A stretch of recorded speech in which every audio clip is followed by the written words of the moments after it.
Hi everyone, and welcome to yet another virtual chemistry lesson. Today we will build on the relative oxidizing and reducing ability of metals and get into the basics of electrochemistry. In this video, I will go through how voltaic cells work, how they're built up, and also how we can calculate cell potential, that is voltage, of simple batteries. And simple batteries, they are then voltaic cells. So, now we're dealing with electrochemistry, and that's the scientific field that deals with the relationship between chemical reactions and electricity. And you can see that in the name here, electro for electricity and chemistry for, well, chemical reactions. We can use spontaneous redox reactions to generate electricity via voltaic cells. And these types of spontaneous reactions we went through in a previous video. Voltaic cells are also called galvanic cells, and in Swedish it's more common to use the galvanic version of the name. So in Swedish we say galvaniska element, eller galvaniska celler. However, we can also use electricity to force non-spontaneous redox reactions to occur in so-called electrolytic cells, but those will be covered in an additional video. And in that other video, I will also go through very shortly how you can convert chemical energy to electricity with the aid of fuel cells. But this video focuses on voltaic cells.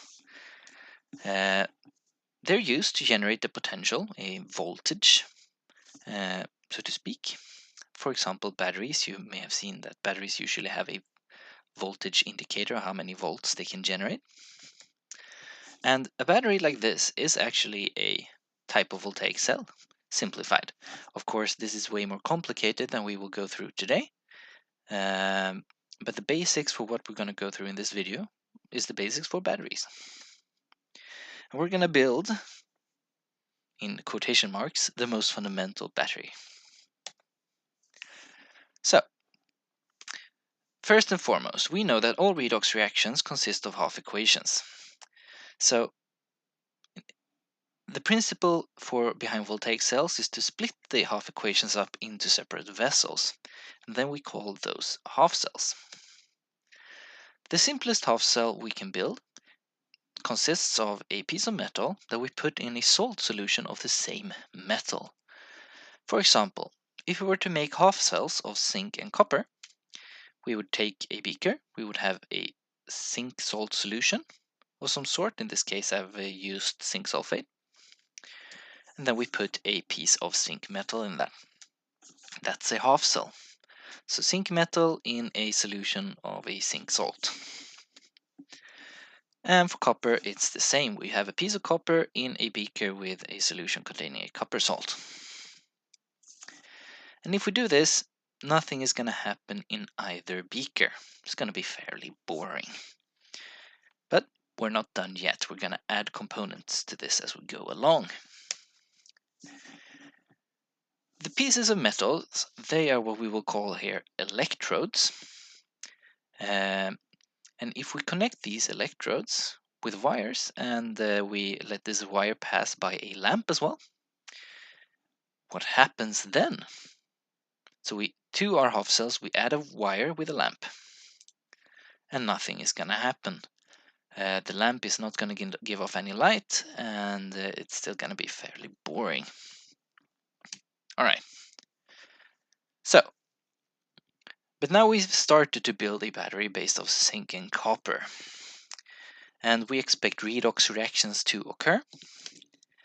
That means that one of these metals will be oxidized and one will be reduced. In this case, we would expect zinc to be oxidized and lose electrons, and therefore copper would be reduced. The reason for this is that zinc is further to the left in the electrochemical series than copper is, if you remember, predicting spontaneous and non-spontaneous reactions. If electrons flow from the left-hand electrode, we would get a buildup of negative charges in the right-hand cell.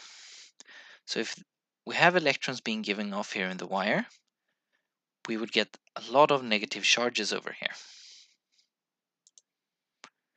And if zinc oxidizes to form zinc ions and electrons, these you will get an excess of positive charges here, because you both try to give away electrons to this side via the wire, and you make positive ions here. So that means that you will have an excess here of positive charges. And that doesn't really occur in chemistry. And that's because as a general rule, we can say that chemical systems strive to have a balance between positive and negative charges. In this case, we will get an imbalance, and that's not going to happen very well. So we need a way to sort of circulate the charges here, a way to make sure that we have a neutral charge in the left-hand side and a neutral charge in the right-hand side. The solution to this problem is a salt bridge. A salt bridge can take a few different shapes. It could be a type of glass tube with a porous material in it that's doused with an aqueous solution, or it could be a filter paper that's doused with an aqueous solution of ions. So, the salt bridge can then connect these two beakers, and we can make a sort of circuit here. We have a way for charges to travel all the way around, as you can see. It could be a filter paper soaked with, for example, sodium sulfate. Might be a good choice.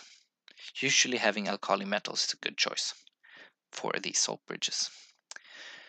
So yeah, it could be a filter paper with sodium sulfate or potassium sulfate, but other versions might work as well, or will work as well. So, and as you can see here, I sort of skipped that part. Once we add the salt bridge, we will have a light being given off by the lamp as well. So now we have a functioning battery that can make a light bulb shine. And the components you need to make a functioning basic voltaic cell like this is 2 half cells, a metallic wire or metal wire, and a salt bridge. Then you have a functioning voltaic cell. And the wire can then be connected to anything that would require some sort of electricity, for example, a lamp or a diode. So, let's go through a little bit what happens here. Zinc will be oxidized. It's further to the left in the electrochemical series, and therefore it will lose electrons. These will travel through the wire down to the copper electrode. And this is the reaction then. If zinc is oxidized, it gives off electrons and forms positive ions.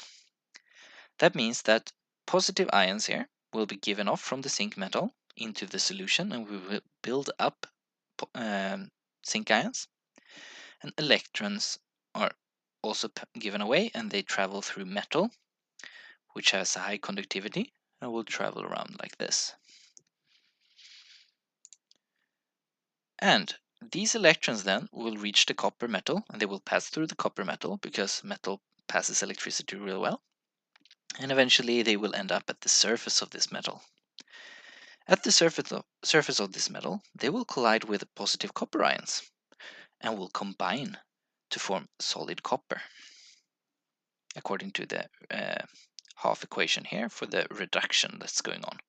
Copper ions and 2 electrons form solid copper. So as this is going on, this will slowly appear to be, or it will dissolve into the solution as the zinc is turned into zinc ions. And this electrode will slowly grow in size as we deposit more and more solid copper onto it.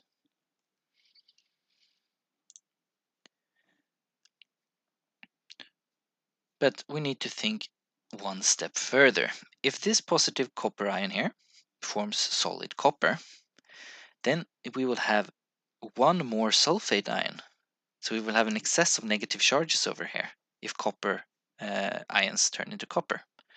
Because as you see here now we have 2 copper And 2 sulfate, if one of them disappears, then we have more negative charges than we have positive charges. And of course, we have way more of each kind than 4.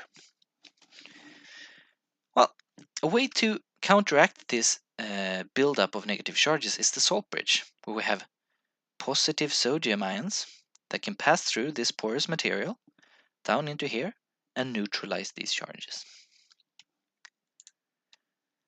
When zinc ions are formed here, we have a buildup of positive charges, but we can counteract that by pulling negatively charged sulfate ions from the salt bridge down into this solution here as well. So we will have a neutral charge over here and here.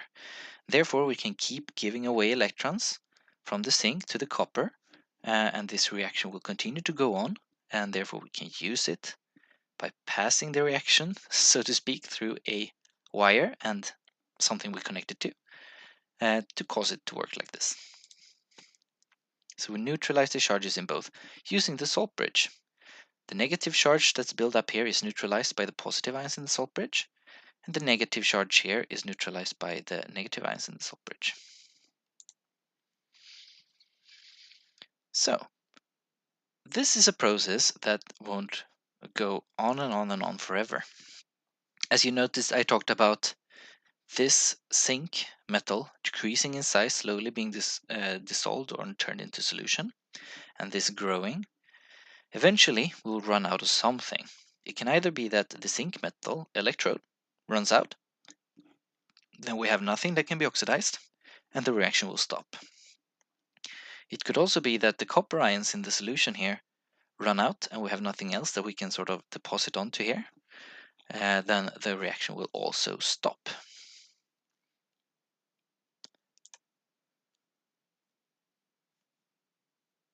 So the piece of copper will increase in size, this will decrease in size, and eventually this entire process will stop.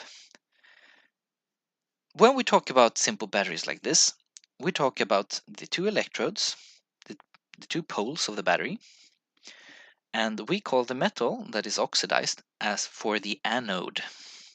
And it's usually denoted with a negative sign because it gives off electrons, so it gives off something negative. And the metal that is reduced, that's called the cathode, and that's usually denoted with a positive sign. Or I'm gonna teach you a good mnemonic rule about this in just a moment. And this is something that you need to know, and that is that electrons always flow from anode to cathode in a voltaic cell. So make sure you note that down and remember it. So here we have a functioning battery at the end. We have a metal that's oxidized, that's the anode, and we have the metal that's reduced, that's the cathode. And a way to remember this is to think of that at the anode we have an oxidation, so we can think about an ox when we think about this. And at the cathode we have a reduction, then we can think about red cat, reduction cathode. So maybe that will help you. And I heard that in a Khan Academy video and I liked it, so I borrowed it from there. So that's a good rule of memory, a mnemonic rule. So always think about oxen and cats when you're dealing with this. All right. You're going to encounter a few different types of voltaic cells. You're going to need to be able to determine which electrode is the anode and which electrode is the cathode in the voltaic cell, which metal is which. How we do this is that we look at the electrochemical series that we introduced previously, and we find the metal of the 2 that's furthest to the left. The further to the left, it has a stronger tendency to become oxidized, and therefore this will act as the anode. The other one will then be the cathode, but it will also be further to the right in the electrochemical series, because it has a weaker tendency to become oxidized. And here's an interesting piece of information. The further away the metals are from each other in the electrochemical series, the higher potential will be generated, a higher voltage. All right. Sometimes you will see voltaic cells described like this, so we'll quickly go through it as well. You have a minus sign here, indicating that we have the anode. You have the metal and the ions being formed at the anode. And then you have at the cathode, you have the ions being formed into the metal. And this is red, and then we end up with a positive sign to indicate that this side of the dashed line, that's the cathode with a plus sign. This side of the dashed line, that's the anode with a negative sign. And this is read from the left to right. So zinc is converted to zinc ions, and copper ions is converted to copper. Like so. All right, I'll go on. So you have the electrochemical series, and if the components you have in a battery are far away from each other, you will generate a very strong potential, strong voltage, a higher voltage, if you will. And you notice that lithium is very far to the left here, and lithium batteries are also described as very strong batteries, although they work in a different way than what we're going through in this video. Right, but we just don't want to go through like how you make a strong battery. We want to know how strong the battery is, what voltage can be generated. And in a simplified way, we can use something that's called standard electrode potential. We can't build a battery from a single half cell and measure any voltage. We're always going to need two half cells, so we need to give them in relation to each other. So therefore, someone decided that the ability of the metal's ability to be oxidized or reduced is given in relation to hydrogen. That's why we also have the hydrogen in the electrochemical series. And then hydrogen is given as a hydrogen electrode. We're not going to go through how that is built up, but there's a smart way to build up a hydrogen electrode. And then we standardize and we say that the hydrogen electrode is 0. And then we can compare the voltage generated in relation to hydrogen. And then we can get relative measures of the degree of reduction oxidation for metals in a voltaic cell. This is called standard electrode potential. So when we compare the ability to be oxidized or reduced of a metal to a standard hydrogen electrode.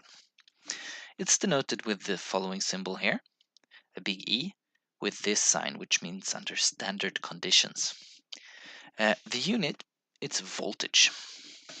And then we'd write a big V as a unit. So, we say that the standard hydrogen electrode, or hydrogen, is 0. We give this a value of 0, and then we compare everything else to hydrogen. We make batteries or voltaic cells with metals compared to hydrogen of various kinds, and then we collect the values we get.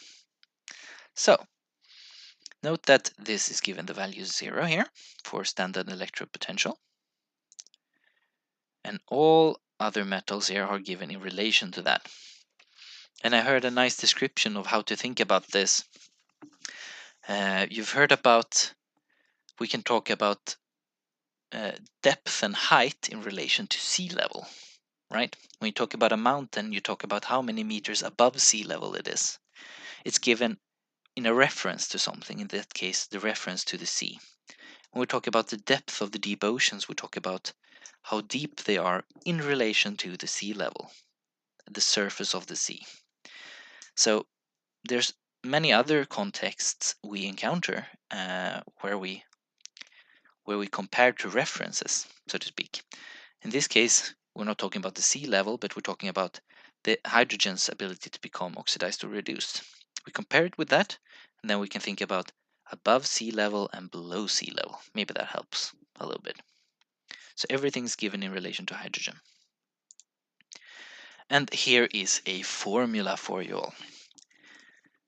You take the standard electrode potential of the cathode, which you have to identify, and then you subtract the value for the anode, and then you will get the potential of the cell in the end. That's the voltage generated by this type of voltaic cell. Sometimes it will be called, in some contexts, electromotive force, and can be written as EMF as well. Though it's not a force, it's a potential, so a lot of people have criticized this term, but it's still something you encounter, so keep that in mind. So I'm going to go through a sample exercise. What potential is generated in a voltaic cell built from copper and zinc electrodes? Well, then you need to think that zinc is further to the left in the electrochemical series. It will be oxidized, and therefore it will act as the anode. Think anox. Copper is further to the right in the electrochemical series. Therefore it will be reduced, and it will act as the cathode. Think red cat. We take the values from the table that we had on the previous page, and you will have in your course compendiums as well. You write them up, and then you translate your PowerPoint to English. Hold on. There's always something. Okay, so now I've translated this to English as well. So you take the standard potential for the cathode and you subtract that of the anode according to the formula that you have. You will get the potential of the cell. In this case, then, copper is the cathode. So we take this value, and then we subtract this negative value of the anode per our formula. And then we have minus a negative value, which will be the same as adding them up. And in this case, we will get a voltage of 1.10 volts in this standard voltaic cell. So the steps here are identified anode and cathode, find the values in the table for the standard electrode potentials, put the values in the formula and calculate the voltage generated by the battery, and you're done. And if the value you get is a positive value, this will be a spontaneous reaction, and this will happen, and electricity will be generated. If you get a negative value, then this will be a non-spontaneous reaction. It will not generate electricity, and it won't happen unless we force it somehow. That's something we will go through in another video. That's it for this video. I hope to see you in another one in the future. Good luck.